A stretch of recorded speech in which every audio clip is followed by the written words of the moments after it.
उत्तर प्रदेश के भदोही जिले से बड़ी खबर सामने आ रही है। भदोही विधानसभा के सपा विधायक जाहिद बेग के घर से घरेलू नौकरानी नाजिया का शव मिलने से पूरे जिले में हड़कंप मच गया।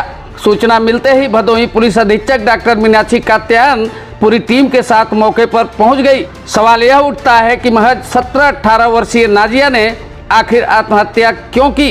इस अबला का शव पंखे से झूलता हुआ नजर क्यों आया? आखिर विधायक जी के घर पर काम करने वाली नाजिया पंखे से खुद को क्यों लटकाया? क्या कारण था? कारण चाहे जो भी हो, अब भदोही पुलिस अधीक्षक की जाबाज टीम जांच में जुट गई है। बड़े जल्द ही मामले का खुलासा भी होगा और दोषियों को सलाखों के भीतर जाना होगा।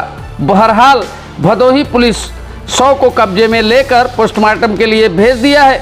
इस मामले के विषय में भदोही पुलिस अधीक्षक डॉक्टर मीनाक्षी कात्यायन ने क्या कहा, जरा आप भी सुनिए।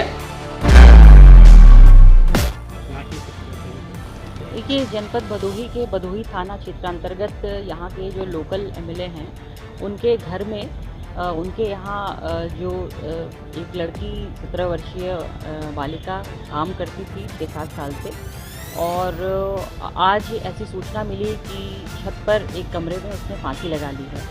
तो सूचना पाते ही जो है पुलिस और फॉरेंसिक की टीम वहाँ पे पहुँची थी। शव को जो है कब्जे में लिया गया। उच्च अधिकारियों ने भी मौके का मुआयना किया और पोस्टमार्टम की कार्रवाई की जा रही है। हर बिंदु पे जांच की जा रही है।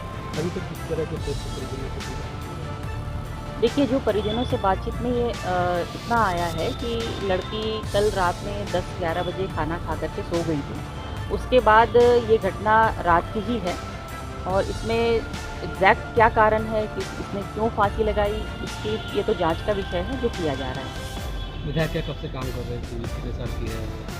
हाँ, 17 साल की है और इसके फादर बता रहे हैं कि 6-7 साल से यहाँ पे काम करती है।